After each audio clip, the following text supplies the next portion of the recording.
तो इस समय पूरी दुनिया में जो राजनीति का खेल चल रहा है, इसमें हर देश और हर पक्ष अपने स्वार्थ के हिसाब से चल रहा है। अब आप देखिए, रशिया का और व्लादिमीर पुतिन का अपना स्वार्थ है, वो अपने स्वार्थ की वजह से ये लड़ाई लड़ रहे हैं। यूक्रेन का अपना स्वार्थ है क्योंकि उन्हें बचना है। नेटो देशों का अपना स्वार्थ है और अमेरिका का अपना स्वार्थ है। ये सारे के सारे स्वार्थी देश हैं और स्वार्थी पक्ष हैं। लेकिन ये भारत से ये चाहते हैं कि भारत अपना स्वार्थ छोड़कर निस्वार्थ होकर दुनिया की शांति के लिए काम करें। तो आज हम ये कहना चाहेंगे कि भारत को भी सबसे पहले अपने हित देखने चाहिए। भारत को यह देखना चाहिए कि भारत का और भारत के 140 करोड़ लोगों का हित किस में है, क्या करने में हमारा देश मजबूत होता है। और यूक्रेन को देखकर हम ये बात समझ चुके हैं कि जो देश अपनी रक्षा स्वयं नहीं कर सकता, उस देश की रक्षा करने के लिए कोई नहीं आता। लोग पैसा तो दे देते हैं, लेकिन बहादुरी कहां से लाएंगे, सैनिक कहां से लाएंगे। आज देशों की हालत यह है यूक्रेन की कि पैसा तो आ भी जाएगा, लेकिन लड़ने वाले लोग नहीं हैं। आज वो तमाम लोग जो यूक्रेन के साथ बहुत सहानुभूति दिखा रहे हैं और कह रहे हैं कि भारत को कुछ करना चाहिए उसे बचाने के लिए, आज हम उन्हें यह याद दिलाना चाहेंगे कि यूक्रेन ने न तो परमाणु परीक्षण के मुद्दे पर भारत का साथ दिया था और ना ही आतंकवाद के मुद्दे पर कभी वो भारत के साथ खड़ा हुआ है। लेकिन आज वही यूक्रेन चाहता है कि भारत इस संघर्ष में उसकी मदद करे। भारत में यूक्रेन के राजदूत ने प्रधानमंत्री मोदी से इस मामले में हस्तक्षेप करने की मांग की है और कहा है कि अगर भारत चाहे तो इस तनाव को कम करने में यूक्रेन की काफी मदद कर सकता है। इसके अलावा अमेरिका भी भारत पर इस बात के लिए दबाव बना रहा है कि उसे रशिया के हमले की निंदा करनी चाहिए, चुप नहीं बैठना चाहिए। जो बाइडेन ने बाकायदा इसके बारे में बयान भी दिया है, वो सुनिए आप। The Russian military has begun a brutal assault on the people of Ukraine without provocation, without justification, without necessity. This is a premeditated attack. He has much larger ambitions in Ukraine. He wants to, in fact, reestablish the former Soviet Union. That's what this is about. And I think that his ambitions are completely contrary to the place where the rest of the world has arrived. And Putin's aggression against Ukraine will end up costing Russia dearly, economically and strategically. We will make sure of that. Putin is the aggressor. Putin chose this war, and now he and his country will bear the consequences. I don't know how many world leaders Putin may listen to, but the status of Modi ji makes me hopeful that in case of his strong voice, Putin at least should think over. ये सब की बातें सुनकर थोड़ी देर के लिए अच्छा महसूस भी होता है। एक भारतीय होने के नाते थोड़ा गर्व भी होता है, अच्छा लगता है। और अच्छा क्यों लगता है कि आज इतना बड़ा युद्ध चल रहा है जो कि एक वर्ल्ड वॉर भी की शक्ल भी ले सकता है और उसमें भारत एक बहुत ही महत्वपूर्ण प्लेयर की भूमिका में आ रहा है। अब आप देखिए, अमेरिका भी कह रहा है कि हम भारत से कंसल्ट करेंगे, हम भारत से बात करेंगे और भारत को वो चाहते हैं कि भारत उसका साथ दे। व्लादिमीर पुतिन ने कल रात को ही प्रधानमंत्री मोदी को फोन किया और उन्हें पूरी स्थिति के बारे में सारी जानकारी दी। यूक्रेन के जो राजदूत हैं दिल्ली में, भारत में, वो कह रहे हैं कि भारत एक बहुत बड़ा रोल निभा सकता है। यानी इसका मतलब यह है कि दुनिया की तमाम बड़ी शक्तियां आज ये सोचती हैं कि इस पूरी युद्ध में भारत एक बहुत बड़ी भूमिका निभा सकता है। और यही तो हम चाहते थे। एक भारतीय को यह अच्छा लगेगा कि सारे इतने बड़े बड़े देश, सुपर पावर्स आज भारत की तरफ देख रहे हैं।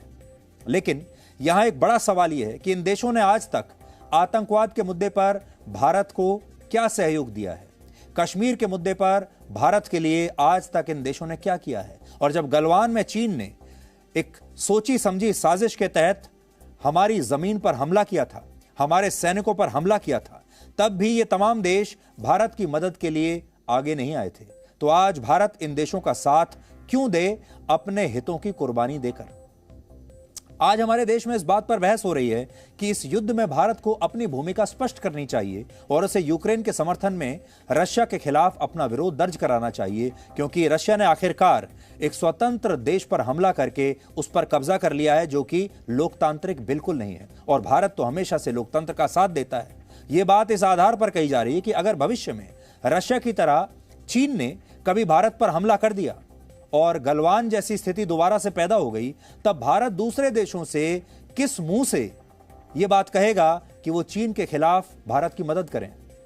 आज हम ऐसे लोगों को यूक्रेन के भारत विरोधी रोल के बारे में थोड़ा सा बताना चाहते हैं।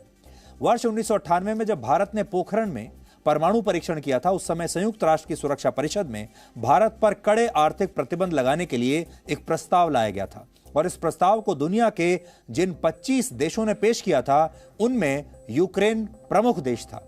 यूक्रेन ने तब संयुक्त राष्ट्र के मंच से यह मांग की थी कि भारत के परमाणु कार्यक्रम को बंद करवा देना चाहिए और भारत पर कड़े आर्थिक प्रतिबंध लगने चाहिए और भारत को दुनिया से अलग थलग कर देना चाहिए। और यूक्रेन उस समय पाकिस्तान की भाषा बोल रहा था। इसलिए आज जब यह बात कही जा रही है कि भारत को यूक्रेन का समर्थन करना चाहिए, तो यह भी नहीं भूलना चाहिए कि भारत के परमाणु कार्यक्रम को रोकने के लिए यूक्रेन पाकिस्तान के साथ जाकर खड़ा हो गया था। और सोचिए, यूक्रेन पिछले 3 दशकों से पाकिस्तान को हथियार बेचने वाला सबसे बड़ा देश बना हुआ है। यानी पाकिस्तान के हथियारों की जरूरत यूक्रेन ही पूरी करता है और 30 वर्षों में पाकिस्तान यूक्रेन से 12,000 करोड़ रुपए के हथियार खरीद चुका है।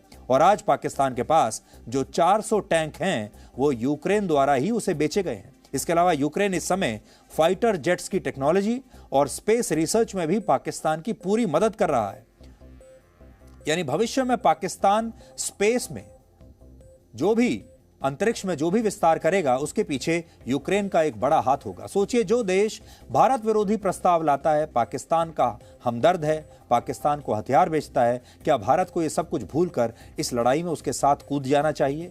ये जानते हुए कि अगर भारत ने यूक्रेन का साथ दिया भी, तब भी यूक्रेन पाकिस्तान के लिए ही वफादार रहेगा, क्योंकि वो कभी नहीं चाहेगा कि पाकिस्तान किसी भी वजह से उससे हथियार खरीदना बंद कर दे। लेकिन एक बात और भी है, हमें यूक्रेन के नागरिकों के साथ आज पूरी सहानुभूति है। उनके साथ जरूर नाइंसाफी हुई है और वो इस सब के लिए इसे डिजर्व नहीं करते। उनकी कोई गलती नहीं है, क्योंकि इस युद्ध में उनकी कोई गलती नहीं। लेकिन आज आपको यूक्रेन का भारत विरोधी रुख भी हमेशा याद रखना चाहिए और यह बात समझनी चाहिए कि यूक्रेन एक ऐसा देश है जिसने कभी भारत का साथ दिया ही नहीं है।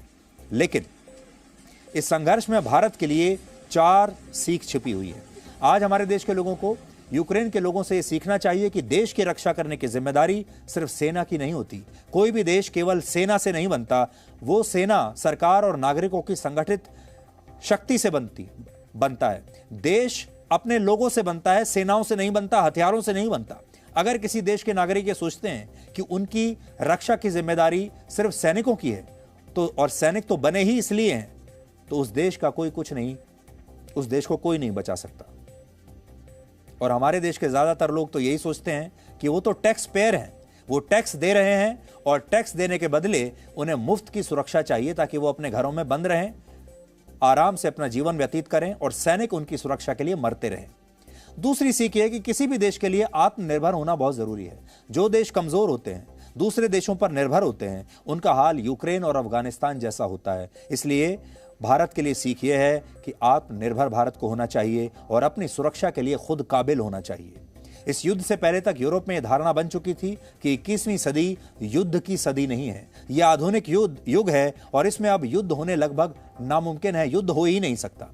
यह धारणा इतनी गलत भी नहीं थी, क्योंकि यूरोप में दूसरे विश्व युद्ध के बाद से अब तक कोई बड़ा युद्ध नहीं लड़ा गया। लेकिन इस संघर्ष से यह सीख मिलती है कि युद्ध कभी भी और कहीं भी शुरू हो सकता है और इसके लिए आपको हमेशा तैयार रहना चाहिए। और यह युद्ध हथियारों वाला युद्ध भी हो सकता है। इस समय कोई साइबर वॉर नहीं हुआ, कोई बायोलॉजिकल वॉर नहीं हुआ। युद्ध जो है पारंपरिक तरीके से हथियारों से लड़ा जा रहा है। और चौथी सीख यह है कि किसी भी देश को अपने फैसले अपने विवेक से लेने चाहिए।